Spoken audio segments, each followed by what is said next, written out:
Hello everyone, welcome back to my channel.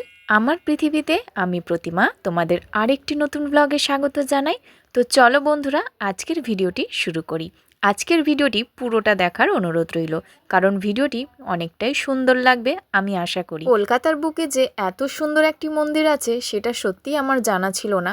তো হঠাৎ করে খবরটা পেলাম, সেই জন্য তোমাদের দাদাভাই বলল যে চলো আজকে সন্ধেবেলা ঘুরে আসি। হ্যাঁ, মন্দিরটা কিন্তু সন্ধেবেলায় দর্শন করা যাবে, সকাল থেকে কিন্তু খোলে না। তো টাইমিংটাও তোমাদের সবটাই জানাবো, পুরো ভিডিওটা অবশ্যই সাথে থেকো। মন্দিরটা দর্শন করার জন্য আমরা বেরিয়ে পড়েছি। আদ্যাপীঠ মন্দির থেকে একটুখানি কিন্তু রাস্তা, কিন্তু যাওয়ার সময় যেহেতু রাস্তাটা জানা ছিল না, তাই কিছু মানুষকে জিজ্ঞেস করতে করতে আমরা গেছিলাম। এখানে কিন্তু অটো টোটো সবই যায়, তো আমরা স্কুটি করে গেছিলাম বলে সেটার অসুবিধা হয়নি। তো দেখো, কথা বলতে বলতে কিন্তু পৌঁছে গেলাম মন্দিরে। মন্দিরের বাইরেটা দেখে বুঝতেই পারছো কি সুন্দর অপূর্ব মন্দির। মন্দিরের নাম হচ্ছে শ্রী স্বামী ধনঞ্জয় দাস কাঠিয়া বাবা মন্দির। তো দেখো ভেতরে এবার ঢোকা যাক। বাইরেটা তো খুবই সুন্দর লাগছিল, তার আগে একটুখানি দর্শন করিয়ে দিই নারায়ণের এই রূপটি। এই রূপটি কিন্তু সামনে থেকে অপূর্ব সুন্দর লাগছিল।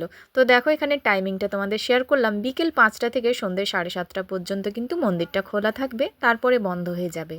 তো ভেতরে ঢুকে গেছি। এখানে ভেতরে কিন্তু প্রচুর মানুষ এসেছেন, সেটাই বুঝতে পারলাম দেখে যে আমি একা নই, প্রচুর মানুষ কিন্তু দর্শন করতে এসেছে। তো চলো ভেতরটা একটুখানি তোমাদেরকে দর্শন করিয়ে দিই। এখানেও কিন্তু টাইমিংটা লেখা রয়েছে।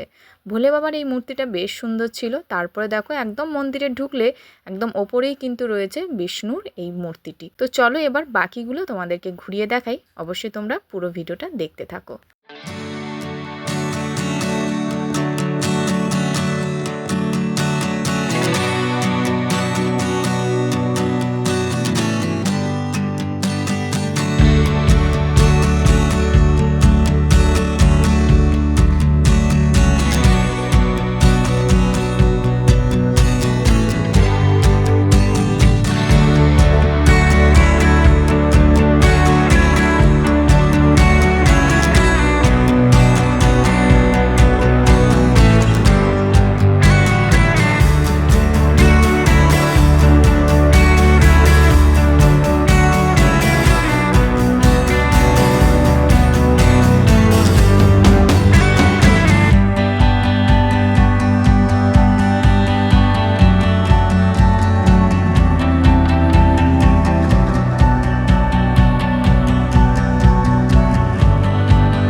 এই মন্দিরটা কিন্তু বৃন্দাবন নামেই পরিচিত। এখানে কাঠিয়া বাবার মন্দির বা বৃন্দাবন বললে যে কাউকে জিজ্ঞেস করলে কিন্তু তোমাদেরকে দেখিয়ে দেবে। তো দেখতেই পাচ্ছ প্রায় কিন্তু কৃষ্ণের জন্ম থেকে শুরু করে বড় পর্যন্ত সব লীলা কিন্তু এখানে তুলে ধরা হয়েছে। আর ওইদিকে তোমাদেরকে দেখালাম সমুদ্র মন্থনের একটা দৃশ্য ছিল, তার ওপরে ছিল গোবর্ধন পর্বত হাতে নিয়ে কৃষ্ণ যখন দাঁড়িয়েছিলেন। মন্দিরের লোকেশনটা আমি কমেন্ট বক্সে দিয়ে দেবো, অবশ্যই চেক করে নিও। ডেসক্রিপশন বক্সেও থাকবে, কমেন্ট বক্সেও থাকবে, তোমরা চেক করে নিও। তো দেখতেই পাচ্ছ বিশাল বড় এরিয়া জুড়ে কিন্তু মন্দিরটা এখনো সবে হচ্ছে, তৈরি হচ্ছে। মন্দিরের প্রচুর কাজ বাকি রয়েছে। কারা কারা অলরেডি এসে এখানে দর্শন করে গেছে অবশ্যই আমাকে কমেন্টে জানিও। আর যারা যারা এখনো দর্শন করনি চলে এসো, কারণ বৃন্দাবন আমরা জানি দিল্লিতে রয়েছে। তো দিল্লিতে তো সবার এই মুহূর্তে যাওয়ার হয়তো সম্ভব নাও হতে পারে, তবে এখানে এলে কিন্তু আশা করি সবটাই দেখতে পাবে। তো চলো, এখানে কিন্তু নারায়ণের দশম অবতারের রূপ রয়েছে। পরপর কি কি অবতার উনি নিয়েছিলেন সবকটাই কিন্তু এখানে রয়েছে।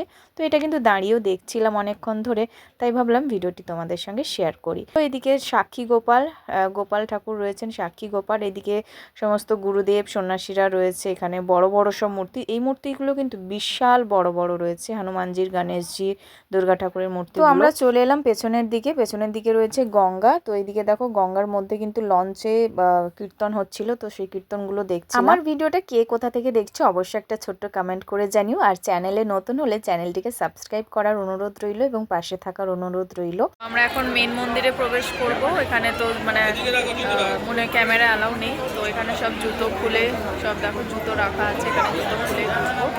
মেন ঠাকুর যে কাঠিয়া বাবা উনি কিন্তু ভেতরেই আছেন। তো চলো ভেতরে যাই, তারপরে বলছি। এটা হচ্ছে ভেতরেরটা, অপূর্ব সব সুন্দর সাজানো।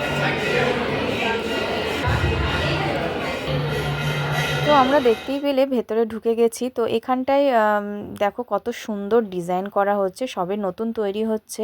তো তো এখানে বেশ সুন্দর সুন্দর কারুকার্য রয়েছে। আর দেখো এবার উপরে যাচ্ছি, মেন যেটা মন্দির যেখানে এখন আরতি হচ্ছে, তো সেখানে ঢুকছি। এখনও অবধি বাইরেগুলো ভিডিও করা যাচ্ছে, ফটো তোলা যাচ্ছে। এখনও অবধি টিকিটের কোনো মূল্য রাখেনি এরা, এন্ট্রি ফিস কিছু রাখেনি। তো নতুন নতুন তৈরি হচ্ছে বলে সেই জন্য এখনও অবধি সেরকম কোনো ব্যবস্থা চালু হয়নি, হয়তো ধীরে ধীরে হবে। আর টাইমিংটা তো তোমাদের জানিয়ে দিলাম, 5টা থেকে 7:30। তো দেখো এখন আরতি হচ্ছে, তো সেই আরতিটাও তোমরা একটুখানি দর্শন করে নাও।